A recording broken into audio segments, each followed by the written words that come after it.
A chop shop operator told a federal agent that his crew was making about $100,000 a month. He was not lying. He was also in prison within 24 months with a 15-year sentence. The difference between what he thought he was making and what he actually made is the difference between freedom and a cell. That gap is where every chop shop fails. And it is not a gap in the numbers, it is a gap in understanding what the numbers actually mean. Let us walk through the real calculation together, because this is where the story changes completely. Have you ever looked into how criminal enterprises actually fail? Let me know what surprises you most about the math. This video is for educational, historical, and entertainment purposes only. Everything presented comes from published FBI reports, DOJ sentencing records, and criminology research. This is not financial advice, legal advice, or an encouragement of criminal activity. If you take this as a business plan, then you deserve what follows. Hollywood loves the chop shop. The sparks flying off a grinder at 2 in the morning. The stack of $100 bills on a rolling tool cart. The tough guy running a crew of loyal gearheads in a dusty warehouse. Hollywood leaves out a few things from every single one of those scenes. Fencing stolen auto parts pays roughly 30 cents on the dollar. Your landlord is a walking liability with a plea deal in his future. Your crew will cooperate with federal agents in approximately 4 hours. And the National Insurance Crime Bureau has a task force designed to find you. Not people like you, but you specifically, because they already have your VIN etchings cataloged. But sure, you watched a movie once. So let us do the math together. First, let us examine what a chop shop actually earns per vehicle.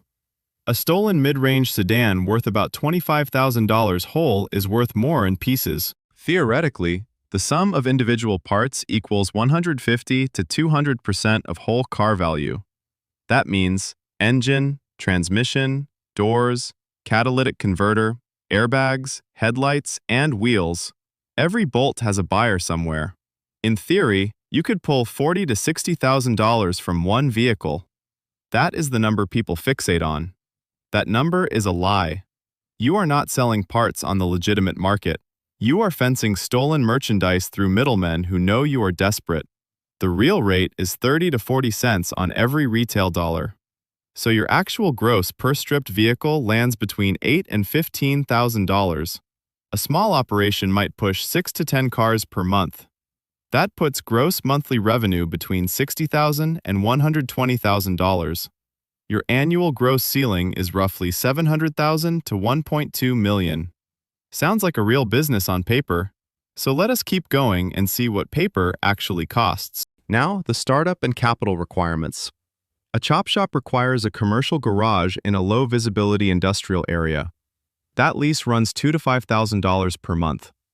You need a professional automotive lift, which runs $3,000 to $8,000 to purchase. You need cutting torches, pneumatic tools, and diagnostic scanners. That is another $5,000 to $15,000 upfront. You also need burner phones, a flatbed or tow connection, and enough utility power for welding equipment. Total estimated startup capital runs $20,000 to $50,000. Monthly fixed overhead before you pay a single human being is $5,000 to $12,000. And every single dollar you spend on this setup creates a paper trail. The lease, the utility account, the equipment purchases. The IRS Criminal Investigation Division loves paper trails because they collect them like baseball cards. Your garage is not just your workshop, it is your eventual evidence exhibit. Here is a fun statistical footnote on that lease. Per Department of Justice case files, commercial landlords are frequently early cooperating witnesses in chop shop prosecutions. That means the person who rented you that grimy warehouse will absolutely describe you in detail to a grand jury, for free, and sometimes enthusiastically.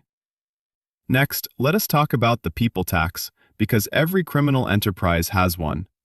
A working chop shop needs at least 3 to 5 people.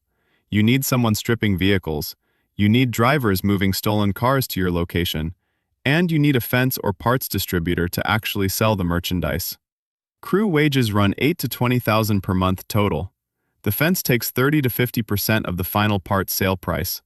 If you operate in territory controlled by any organized group, then you owe protection payments. That is another $1,000 to $5,000 per month. Your car thieves want $500 to $2,000 per vehicle delivered to your bay. And every dollar of cash you generate needs laundering through shell businesses or small deposits. Laundering costs 8 to 15% of total cash moved. After all of these middlemen extract their portions, the operator keeps roughly 25 to 35% of gross revenue. Your adjusted monthly net lands between $15,000 and $40,000. Let us be generous and call it $25,000 per month average. That is your number. Hold on to it. FBI. Organized crime reports contain a detail you should find deeply uncomfortable. Every additional crew member increases the statistical probability of law enforcement penetration through informants. In the majority of chop shop prosecutions, at least one crew member cooperated with authorities. And the conviction rate in federal cases involving cooperating witnesses exceeds 90%. So one of your loyal gearheads will absolutely trade your freedom for a reduced sentence. It is simply a question of their mathematics. Now we apply the single most important variable in criminal economics, and that is the risk multiplier. FBI and state auto theft task force data suggest organized chop shop operations are detected within 12 to 36 months. The median is approximately 18 to 24 months. That is barely longer than a community college certificate program. Federal prosecution under RICO, or the Motor Vehicle Theft Prevention Act, carry sentences of 5 to 20 years. State charges can add 2 to 10 additional years, depending on jurisdiction. Asset forfeiture takes 100% of seized assets, and that includes your personal property. Legal defense costs, if you go to trial, run $50,000 to $200,000. So let us calculate your total career earnings over a 20-month median. At $25,000 net per month, that is $500,000. Before you smile, remember that legal fees alone could consume half of that, and asset forfeiture will take the rest. The Motor Vehicle Theft Law Enforcement Act of 1984 mandates VIN markings on 14 major vehicle components. Automatic license plate reader technology is deployed across most American metro areas now, and post-9/11 financial surveillance flags unexplained cash deposits at disturbingly low thresholds. The National Insurance Crime Bureau coordinates multi-agency crackdown operations every single year. These operations specifically target chop shops and vehicle theft rings, which means they produce hundreds of arrests per cycle. You are not flying under a radar, you are blinking on it. Now here is the calculation that matters more than any other, and that is your real hourly rate, adjusted for prison time. During your 20 months of operation, you worked roughly 60 hours per week. That is 5,200 hours of labor. Your nominal hourly rate during operation was approximately $96 per hour. That looks fantastic. Now factor in the prison sentence. 10 years served with good behavior on a 15-year federal sentence. That is 87,600 hours of your life surrendered. So add your working hours to your prison hours. The total life commitment to this career is 92,800 hours. Then divide your total earnings of $500,000 by that number. Your risk-adjusted hourly rate is $5.39. $5.39 per hour, which means you are earning below the federal minimum wage. A certified ASE auto mechanic earns $22 to $28 per hour. With health insurance, with a retirement plan, and with the ability to leave the building at the end of the day. A quick lube technician earns more than you per hour of life committed. And the quick lube technician has never once worried about a sealed federal indictment. And it gets worse after release. Per research from the Brookings Institution, formerly incarcerated individuals earn roughly 50% less than peers for life. Bureau of Justice statistics show that roughly 77% of released prisoners are rearrested within 5 years. Your felony record eliminates professional licensing eligibility in most skilled trades, so the career you could have had as a legitimate mechanic is now permanently closed to you. Your lifetime earnings loss from the felony alone is estimated at $500,000 to $1 million. You did not just lose the prison years, you lost everything that came after them too. Finally, let us discuss how this career actually ends, because there are 3 doors available to you. Door 1 is federal indictment with full asset forfeiture. The majority of operators walk through this door. That means a judge, a courtroom, a sentence, and an empty bank account. Door 2 is violent confrontation with rivals or associates. A meaningful minority experience this outcome.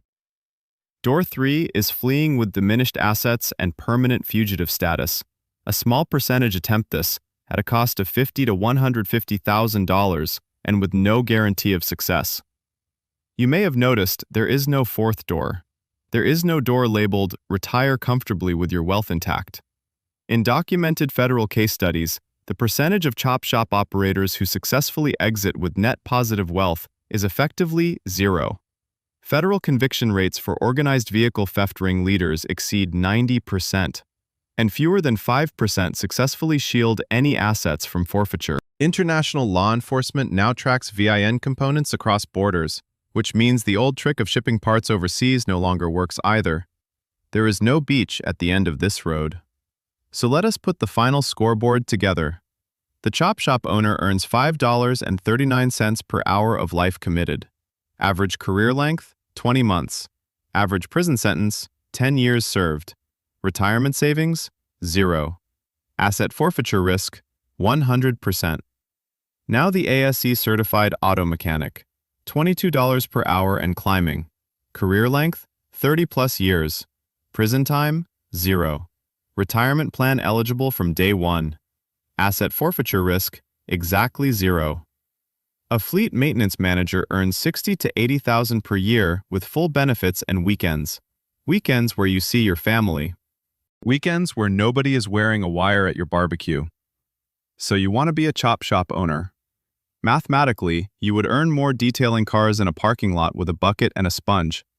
At least the bucket will not testify against you in federal court. And at least the sponge will not negotiate a plea deal. Crime is a math problem, and you just failed it.